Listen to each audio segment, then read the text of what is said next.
이 영상은 영화를 좀 더 심층적으로 분석해 보고자 하는 의도로 만들어 보았습니다.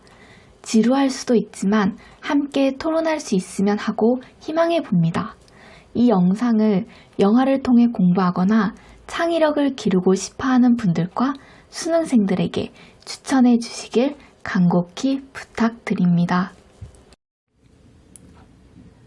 그럼 이번 리뷰는 그동안 숨가쁜 경쟁을 펼쳤던 기생충과 1917을 비교 분석해보기로 하겠습니다. 기생충과 1917의 대결. 둘의 대결은 아슬아슬하면서도 아주 맛깔스러웠습니다. 아시아 대 유럽, 황인종 대 백인종의 대립으로 비추어질 여지가 다분했기에 아슬아슬했지만 동양과 서양의 사상과 전통을 고스란히 반영하고 있기에 아주 맛깔스러운 대결이 되었습니다. 이에 두 영화가 세계와 인간, 사회를 어떻게 보고 있는지 살펴보겠습니다. 두 영화를 비교할 첫 번째 주제, 바로 영화 속 세계관입니다. 이를 반지하와 참호를 통해 알아보도록 하죠. 기생충의 기택의 가족은 반지하에 살고 1917의 스코필드 일병은 참호에 삽니다. 기택의 가족은 습기차고 냄새나고 바퀴벌레, 곱등이랑 함께 삽니다. 사람은 땅 위에 살다 죽으면 지하에서 살아야 하는 법이죠. 그럼 반지하는 사람 반 시체 반으로 살아가는 셈이네요. 그건 그들이 원해서 사는 게 아니죠. 가족 모두 백수라 어쩔 수 없이 거기 삽니다. 자본주의 세상에서 이러한 삶은 당연한 것으로 치부됩니다. 스코필드 일병이 사는 참호도 땅반 지하반입니다. 거기엔 벌레와 쥐들이 넘쳐납니다. 그도 자발적으로 거기에 사는 것은 아니죠. 국가의 명령에 따라 어쩔 수 없이 거기에 사는 것입니다.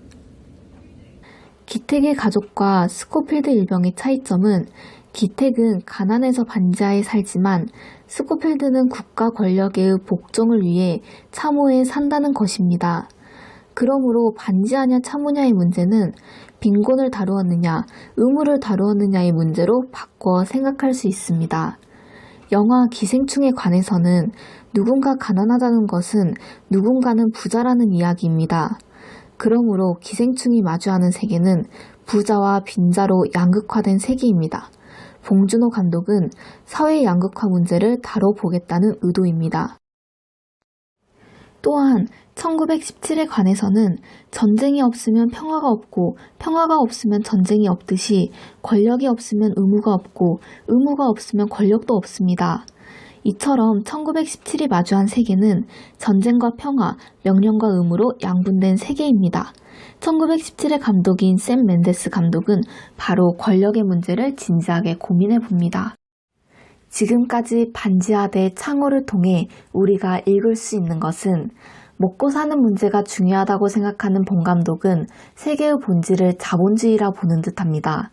이에 반해 일상화된 명령 의무 체계가 중요하다고 생각하는 샘 멘데스 감독은 세계의 본질을 지배, 피지배가 만연한 권력의 세계로 보는 듯합니다.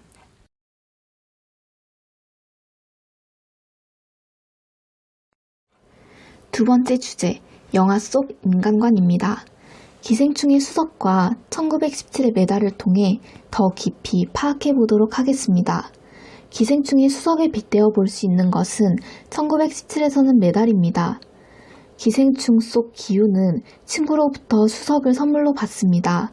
가족들은 그것을 재물의 신을 영접하듯 했고 특히 기우는 이재민 대피소에서 껴안고 잘 만큼 애지중지합니다.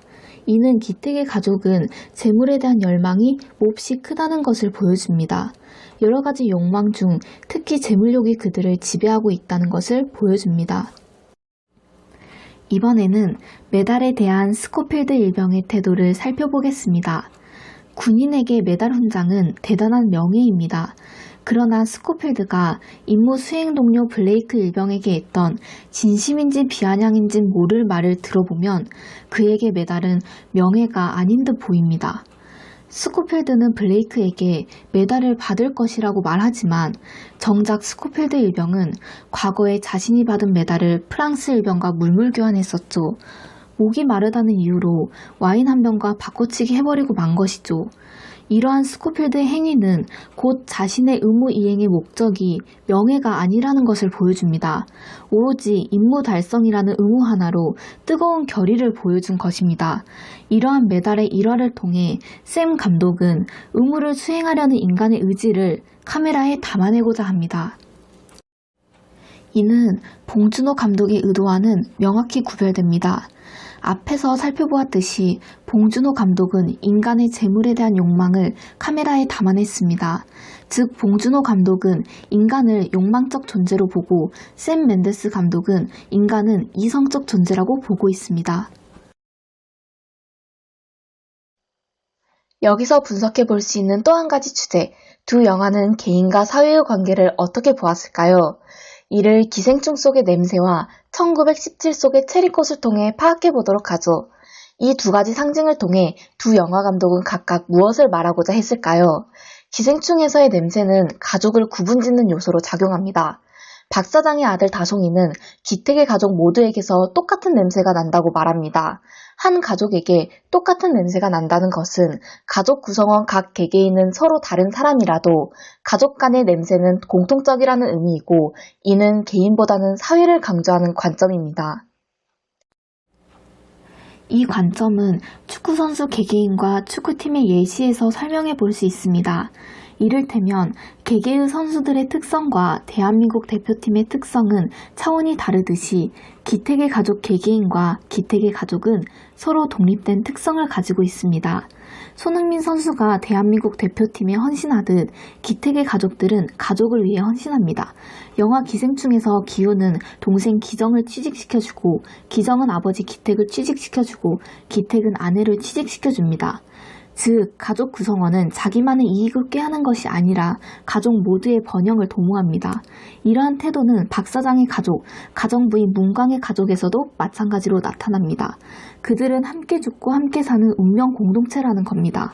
이처럼 봉준호 감독은 냄새를 통해 개인보다는 가족 중심주의 입장을 분명히 하고 있으며, 이는 가족을 중심으로 하는 동양의 전통을 반영하면서도 기택의 가족의 욕망이 개인이 아닌 단체의 욕망임을 드러내는 상징 기제로서 작용합니다. 이에 반해 1917은 체리꽃의 비유를 통해 기생충과는 전혀 다른 관점을 보여줍니다. 임무 수행 중 폐 건물터에서 두 병사는 체리꽃을 발견합니다. 이에 대해 블레이크 일병은 이렇게 말합니다. 램버트 종인가? 주크스 종일지도 몰라. 열매가 없으면 알지 못해. 커드버드, 키넥, 몽모렌지, 단놈들, 쓴놈들인지 말이야. 그의 말은 체리꽃은 같아 보여도 체리 열매는 다 다르다는 것인데요. 이는 각각의 사람은 체리꽃처럼 겉으로는 비슷하게 보여도 제각기 다르다는 점을 비유적으로 보여줍니다.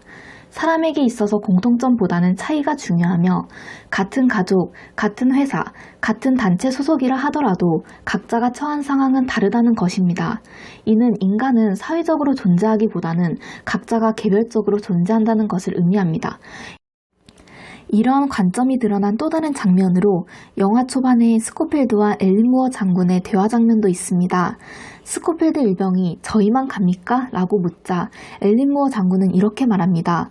지옥으로 떨어지거나 왕좌로 오르거나 홀로 가는 자가 빠른 자일지니. 즉, 샘 감독은 단체보다는 개인 중심주의 입장을 견지합니다.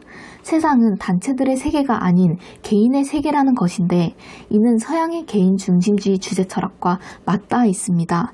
봉준호 감독은 가족 중심주의인데 반해 샘 감독은 개인 중심주의로 이 영화를 이끌고 있는 것입니다. 다음 주제는 2부에서 이어집니다.